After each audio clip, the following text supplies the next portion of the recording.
दोस्तों आज हर दूसरा या तीसरा इंसान रात को अच्छी गहरी सुकून की नींद नहीं ले पा रहा। डॉक्टर मनवीर भाटिया जो इंडिया की one of the best sleep doctor हैं, आज हमें स्लीप हाइजीन समझाएंगी। ये वीडियो हमारे संवाद का दूसरा भाग है। आई होप आपने पार्ट 1 तो देख ही लिया होगा। ऐसे और लाइफ ट्रांसफॉर्मेटिव वीडियोस के लिए like, share and subscribe to the doctor Smith show.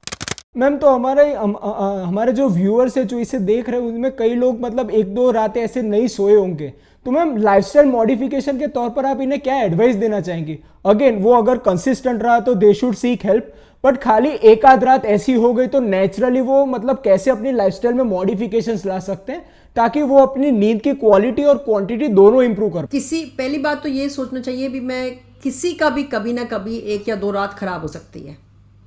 So first we tell people कि बहुत ज़्यादा ना इसके ऊपर जितना हम वरी करेंगे, जितना फोकस करेंगे ना, ये प्रॉब्लम बहुत बढ़ के पूरा एक ग्लोब बन जाएगी।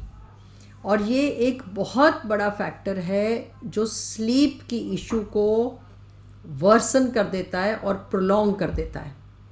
तो एक तो ये है। दूसरा, यस हम ये करें कि अगर हमें नहीं आ रही तो हमें क्या करना चाहिए। तो ये अपनी एक कोई चेकलिस्ट देखो कि मैं बिस्तर से चाहे जो भी हो एक फ़िक्स टाइम में बाहर आ जाऊं। तो अगर मेरा रोज़ का टाइम 7-8 बजे है, अगर ये रात ख़राब है तो ऐसा नहीं करूं कि मैं दोपहर के 10-11 बजे तक बेड में ही लेटा रहा हूं, तो वो आने वाली रात को भी ख़राब कर देगा। तो एक तो ये है कि अपना टाइम उठने का फिक्स रखिए, अपनी रूटीन ऑलमोस्ट सिमिलर रखिए, रूटीन को बहुत चेंज मत करिए कि अच्छा आज मैं तो रात नहीं सोया, मैं दोपहर में 2 घंटे सो जाऊं। बिकॉज बहुत ये माइंडसेट चलता है कि मैं ना कैचअप स्लीप जो बोलते हैं, वो जितनी आप कैचअप करोगे उतनी भागेगी वो। थर्ड इज़ अपनी मेक श्योर कि हम बाहर जाएं, थोड़ा वॉकिंग वगैरह अपनी एक्सरसाइज करें। बॉडी बहुत टायर्ड है तो बहुत ज़्यादा मत करें, बट थोड़ा बहुत तो करें। चाय कॉफ़ी का ध्यान रखें। Last is pre bed time. तो मैं क्या ऐसी एक्टिविटी करूं बिल्कुल सोने से आधा एक घंटा पहले जो कि मेरी नींद को हेल्प करे। उसमें एक तो क्लियर है कि स्क्रीन्स, नेटफ्लिक्स, ओटीटी को थोड़ी देर के लिए प्लीज़ बंद कर दें। लास्ट हाफ एन आवर अपना कोई किसी से बातचीत कर सकते हैं, कुछ रीड कर सकते हैं, कुछ डीप ब्रीदिंग कर सकते हैं ताकि मन को थोड़ा सा शांत करें। जितना शांत कर लेंगे the night will get better. The last thing जो हमने बोलनी है वो ये है कि अगर नींद नहीं आए तो प्लीज़ हल्की सी एक डिम लाइट ऑन कर लें, बैठ जाएं और फिर से कुछ या तो रीड कर लें या ब्रीदिंग को। जितना आप लेटे रहेंगे, जितना नींद की वेट करेंगे, उतनी एंग्जाइटी बढ़ेगी या फिक्र बढ़ेगा और नींद पुश हो जाएगी। मैम आजकल सेल्फ हिप्नोसिस के कई ऐसे टेक्निक्स ऑनलाइन अवेलेबल है, जैसे एक है जो प्राचीन कालों से इंडिया में आई है वो है योगा निद्रा, और अब वेस्टर्न वो लोगों ने धब्बा लगाया जो है एनएसडीआर, जो कहते हैं नॉन स्लीप डीप रिलैक्सेशन। वो कुछ है नहीं, खाली योगा निद्रा, ये जो सालों से हमारी इंडिया जो परंपरा है उसमें आती आई है। तो मैम इसके बारे में बताइए, जैसे आपने अभी कहा कि कोई ब्रीदिंग एक्सरसाइज है, कोई मेडिटेशन है, तो मैम ऐसे आम आदमी कौन कौन से मतलब साइंटिफिकली डॉक्टर अप्रूव्ड ऐसी टेक्निक्स है जो आप रेकमेंड करें? सो मेडिटेशन जो है ना एक बहुत बड़ा शब्द है, और मेडिटेशन कई प्रकार की है, और मेडिटेशन आमतौर सीखनी पड़ती है। तो पहले बात तो आप ज़रूर कर सकते हैं। मेडिटेशन का यही मतलब है अगेन कि ब्रेन को रिलैक्स करने की कोशिश करना और थॉट्स को थोड़ा सा शट डाउन करने का तरीका, बिकॉज ये थॉट्स बहुत परेशान कर रही हैं लोगों को। So yes, that is one definitely जो काम करेगा। योग निद्रा का बहुत रिसर्च भी हो चुका है। हम जब एम्स में थे तो अभी भी हमारे एम्स के कुछ कोलीग्स ने रिसर्च पब्लिश भी करी है, वो बहुत हेल्प करता है। उसमें भी यही है, वो एक गाइडेड है, it's like a guided relaxation techniques जो भी हैं वो भी बहुत हेल्प करती हैं। तो आपको जो लगता है कि मैं कर पाऊँगा या कर पाऊँगी और जो गाइडेंस मेरे लिए ठीक है वो आप ज़रूर कर सकते हैं सोने से पहले। ये वही काम करेंगे जो हमने बार बार बोला है कि ब्रेन को रिलैक्स करना। और ब्रेन को रिलैक्स करना कोई आसान तरीका नहीं है, क्योंकि जितना हम कहेंगे कि हम नहीं सोचें उतनी सोच आएगी। तो जो भी तरीका आपको लगे, दिस विल वर्क, क्योंकि हमारी बॉडी में ना 2 सिस्टम्स हैं नर्वस सिस्टम के पार्ट। एक है सिंपैथेटिक सिस्टम, एक है पैरासिम्पैथेटिक सिस्टम। सिंपैथेटिक सिस्टम हमारे को एक्साइट करता है, प्रमोट करता है, और थोड़ा सा it's like a flight and fright, जैसे हमारे को बहुत डर लगता है एक्साइटमेंट के टाइम, वो केमिकल्स निकलते हैं। पैरासिम्पैथेटिक इसका रिवर्स है, हार्ट रेट स्लो करता है, ब्रेन की एक्टिविटी को स्लो करता है, बिहेवियर को शांत करता है। तो ये प्राणायाम, योग निद्रा, ये सारे पैरासिम्पैथेटिक सिस्टम को एनहांस कर रहे हैं। तो जितना हम उस सिस्टम को बढ़ाएंगे, स्लीप की क्वालिटी बेटर हो जाएगी। मैम आजकल न्यू टेक्नोलॉजी के मामले में कई स्लीप ट्रैकर्स आ गए पूरे मार्केट में। वो कैपिटलिज्म हो सकता है या फिर कोई अलग इंसेंटिव भी हो सकता है, जैसे रिंग हो गई, फिर स्मार्ट वॉचेस, फिटबिट हो गया, और इससे मेरे हिसाब से एक इल्यूजन ऑफ कंट्रोल मिलता है आदमी को कि देखो मैंने इतने घंटे सोया, इतना मेरा स्कोर है। तो मैम इसके बारे में एज ए डॉक्टर आप साइंटिफिकली क्या कहना चाहेंगे, क्योंकि मेरे हिसाब से ये गिमिक जैसा बन गया। सो इसके कुछ तो फायदा है और कुछ नुकसान है। फायदा ये है ओवरऑल, जो एक American academy of sleep medicine हमारी बॉडी है, उसने काफ़ी हद तक इसको छानबीन करके, रिसर्च करके, ग्रुप ऑफ डॉक्टर्स इकट्ठा करके कुछ इसके बारे में लिखा भी है। इन शॉर्ट यही है कि इसने एक काम जरूर किया कि स्लीप के बारे में इम्पोर्टेंस बढ़ा दी। तो कुछ समय पहले लोग स्लीप को बिल्कुल इम्पोर्टेंस भी नहीं देते थे। ये कोई चीज़ सोचने लायक है, जैसे आपने बोला, लोग बहुत अभी भी हैं लोग जो कहते हैं कि मैं 4 घंटे सोऊं, बट कुछ लोगों को हो गया है सेंस कि मेरे को 7-8 घंटे चाहिए। So let's say they have helped in creating और अवेयरनेस अबाउट स्लीप की इम्पोर्टेंस।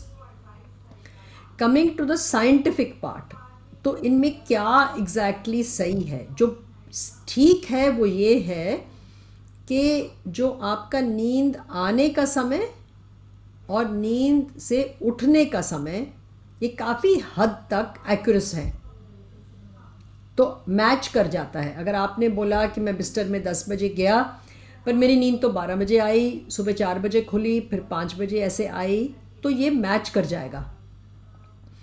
जो मैचिंग बहुत ठीक नहीं है अब, वो है स्टेजेस ऑफ स्लीप पे, कि इसमें ये भी बताते हैं ये जो ट्रैकर्स हैं भी, आपकी डीप स्लीप कितनी है, ड्रीम स्लीप कितनी है, इसमें अभी करीबन 10-15% की एक्यूरेसी में फ़र्क है।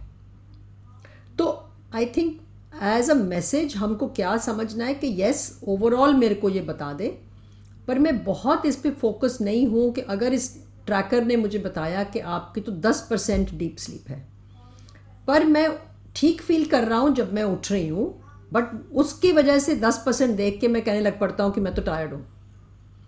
सो इसको एक एंटिटी का नाम बोला है हमने आजकल, एक ऑर्थोसोमनिया, कि लोग उस ट्रैकर की वजह से नींद खराब होने लग पड़ी है।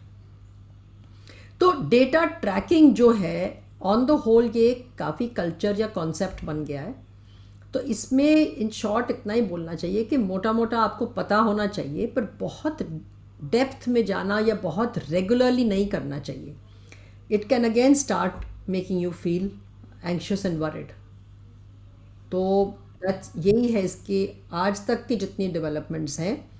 कुछ कुछ वॉचेस की ऑक्सीजन सैचुरेशन भी ठीक है, हार्ट रेट भी ठीक है, तो काफ़ी हद तक काफ़ी चीज़ें ठीक हैं, बट ये स्लीप क्वालिटी, स्लीप स्टेजेस अभी पूरी तरह से ठीक नहीं है। मैम मेरा सवाल एक आम आदमी की तरफ से ऐसे है कि वो मिडिल क्लास हो सकता है, तो इतने जो महंगे महंगे जो गैजेट्स हैं या फिर एसेसरीज वो बाय नहीं कर सकता, तो क्या वो कुछ ऐसा फियर ऑफ मिसिंग आउट उसे होना चाहिए या नहीं होना चाहिए, कि इनके अलावा भी वो अपनी स्लीप को ऑप्टिमाइज कर ही सकता है? तो पहली बात तो मैं ये कहूँगी कि अगर उसको नींद की कोई इशू है, फिर तो ट्रैकर बिल्कुल नहीं खरीदे।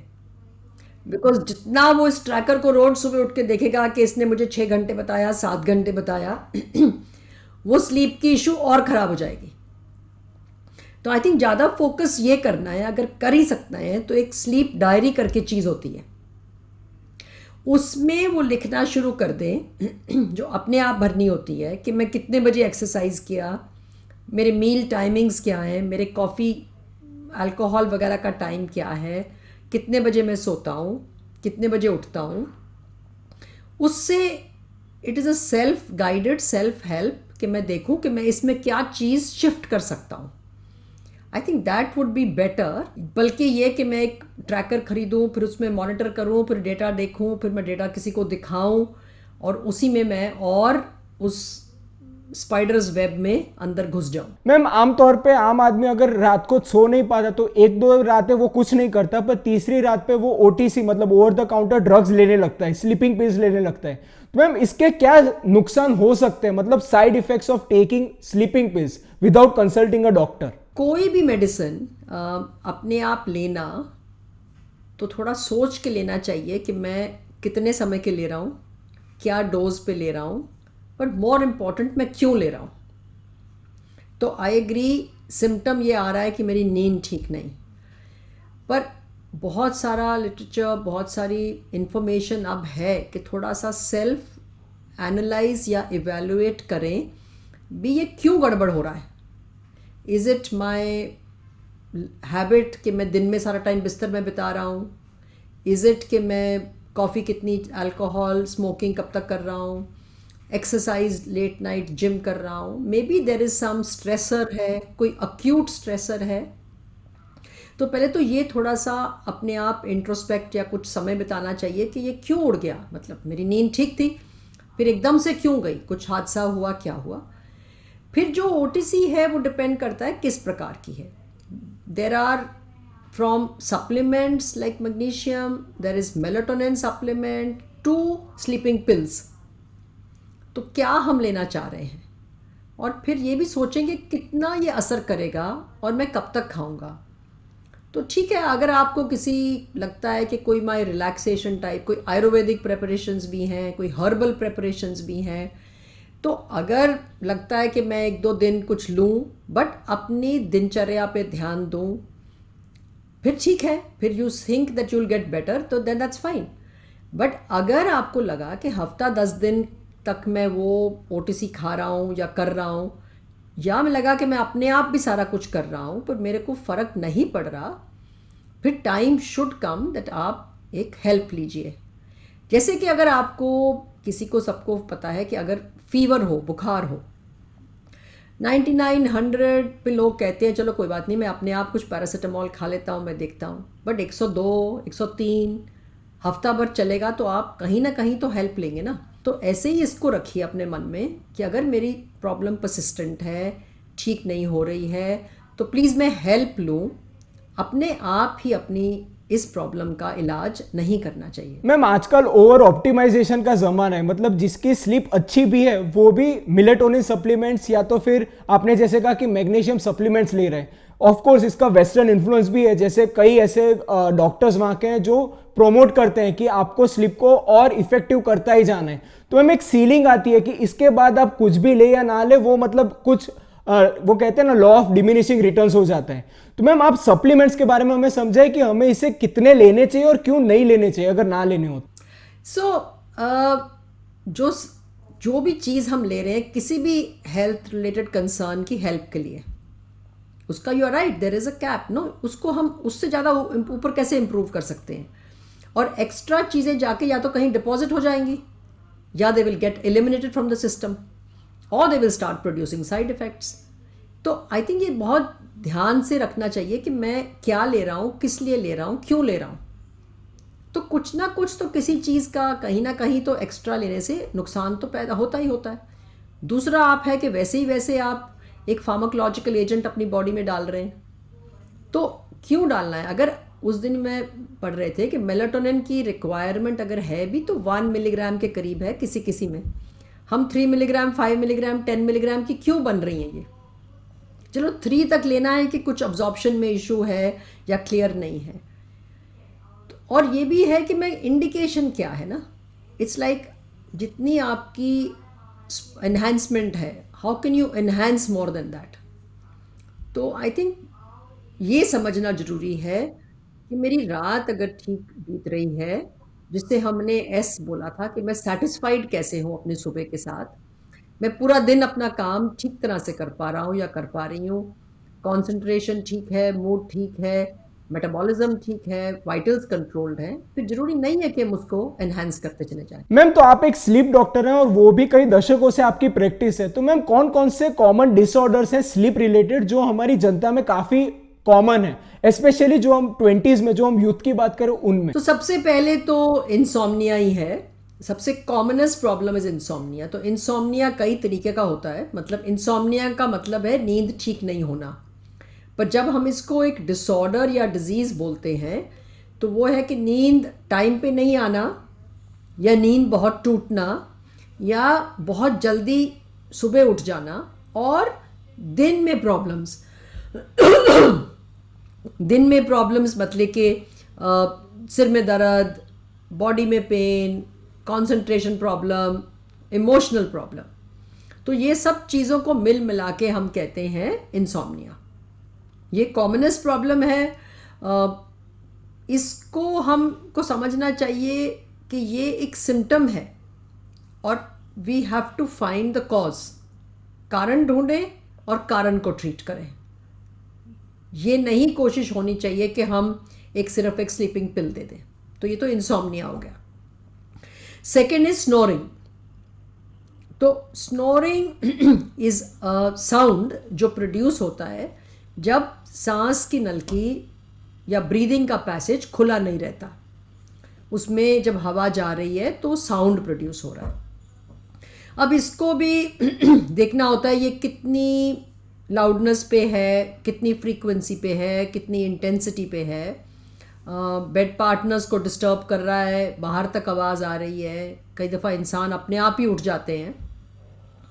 तो इसको समझने के लिए अगेन कारण समझना है कि बचपन से ही चल रहा है कि अभी रिसेंट है, कोई लोकल नोज़ में इंजरी लगी, कोई नोज़ में एलर्जी है, वेट चेंज हो गया, अल्कोहल, स्मोकिंग। तो ये है सेकंड मेजर चीज़ जो नेक्स्ट प्रॉब्लम पे चला जाता है, जिसका नाम है स्लीप एपनिया। स्लीप एपनिया का मतलब है रात को नींद में स्नोरिंग के साथ सांस में रुकावट और दिन में थकावट, सुस्ती etcetera. Third problem is something called as parasomnia बोलते हैं, जो रात को नींद में उठ के डर के मारे चिल्लाना, रोना, किसी को कभी चल पड़ना, जो स्लीप वॉकिंग बोलते हैं। एक थोड़ा एल्डरली में होता है कि सपने के दौरान किसी के साथ वाले की पिटाई कर देना, उसको मारना। तो ये सब एक तरीका है। और एक और है जो है रात को बेड में सोने के समय बहुत झटके लगना, या रात में लेग्स में पेन होना, लगना कि मेरे को रोज रात को मेरे पैर दबा दो, तो और बेचैनी सी महसूस। तो काफ़ी मतलब ऑलमोस्ट 100 से ज़्यादा स्लीप की प्रॉब्लम्स हैं, पर आमतौर हम उनको इन ग्रुप्स में फिट कर सकते हैं। या तो मेरे को रात को नींद आती नहीं, या है कि दिन में इतनी नींद है कि मैं काम नहीं कर पा रहा, स्कूल नहीं जा पा रहा, क्लास में बैठे बैठे झपकियाँ आना। और तीसरा है रात की नींद में कुछ ऐसी चीज़ें करना जो नॉर्मल नहीं है, चलना, चिल्लाना, बोलना, ऐसे करके। तो आई थिंक ये काफ़ी तरीके के डिसऑर्डर्स हैं। अब इन डिसऑर्डर्स को कितने हद तक इन्वेस्टिगेट करें, कैसे करें, वो जब हम डॉक्टर्स बातचीत करते हैं, हिस्ट्री लेते हैं, तब कर सकते हैं। तो इसकी जांच के लिए डिपेंड करता है सिम्टम पे, पर एक जांच जो नींद के लिए स्पेसिफिक है उसको हम स्लीप स्टडी बोलते हैं।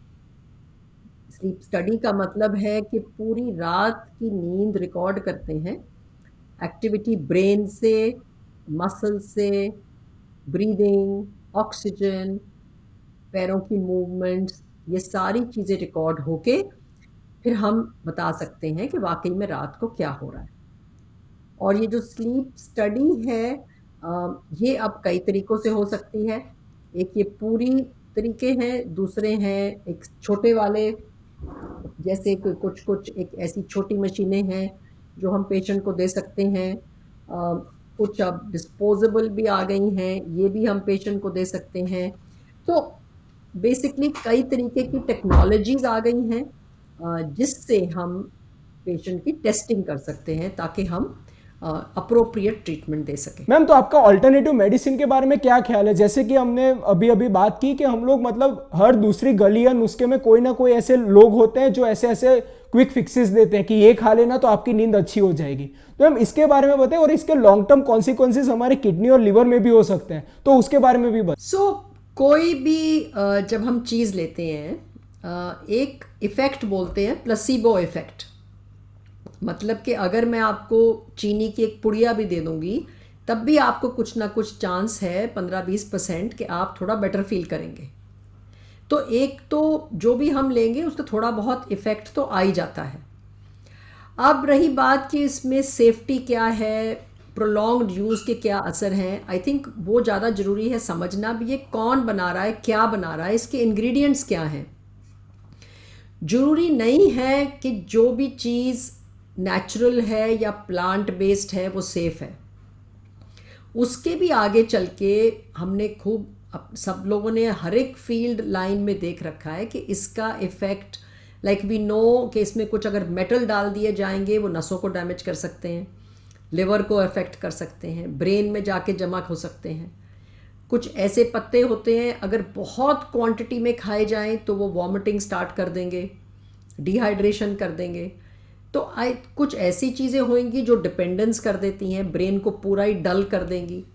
तो आई थिंक थोड़ा सा हर एक इंसान को अलर्टनेस या केयरफुल रहना चाहिए और सोचना चाहिए कि मैं क्या खा रहा हूँ, शरीर के अंदर मैं क्या डाल रहा हूँ, कितने समय के, और ये इसका सोर्स क्या है, बिफोर कि हम बस ले ही लें और सोचें कि हम हमेशा के लिए ठीक हो जाएंगे। मैम, हमारे ऑडियंस के लिए मेरा लास्ट क्वेश्चन यही रहेगा कि उनका टेक अवे क्या होना चाहिए, मतलब 5 या 10 ऐसी कोई टिप्स आप बता पाएंगे जो लाइफस्टाइल मॉडिफिकेशन हमने बात की उसके रिलेटेड अगर ये चीज करे तो उन्हें क्वालिटी, मतलब उनको टेंशन उसकी नहीं लेनी पड़े। एक सब चीज़ों को इकट्ठा करके एक बनाया गया था जिसको बोलते हैं हम स्लीप हाइजीन।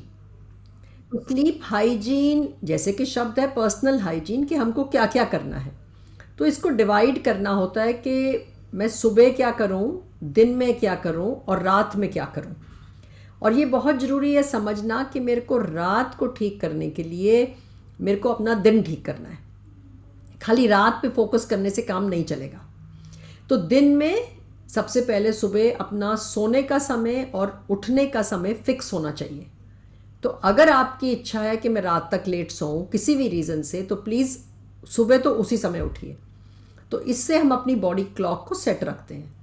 तो that is one. Second is उठने के बाद नेचुरल लाइट लेना और दिन में एक रूटीन बनाना, अपने फिक्स टाइमिंग्स रखना। अगर नैप लेना है तो छोटा नैप, बहुत लेट नहीं लेना। कॉफ़ी लेनी है तो 12 बजे के पहले, उसके बाद कॉफ़ी नहीं लेना। रेगुलर एक्सरसाइज अगेन 7 o'clock के पहले। Last activity before bed, screen आधा पौना घंटा पहले बंद, सम रीडिंग या म्यूज़िक या रिलैक्सेशन। तो आई थिंक अगर हम ये कुछ चीज़ों को फॉलो करें तो हमारा दिन और रात ज़रूर बेटर होगा। बट अगर ये सब चीज़ों करने से ठीक नहीं हो रहा या स्लीप डिसऑर्डर्स हैं तो ऑफ कोर्स इससे ठीक नहीं होगा। उसके लिए हमको स्पेशलिस्ट से मिलना ज़रूर होगा ताकि हम अपना रात और दिन इम्प्रूव कर सकें। दोस्तों, ये वीडियो अगर आपको वैल्यूएबल लगा तो इसे लाइक कर अपने सारे दोस्तों से इसे शेयर कीजिएगा। इस चैनल को सब्सक्राइब तो आप कर ही लेंगे। चलिए मिलते हैं।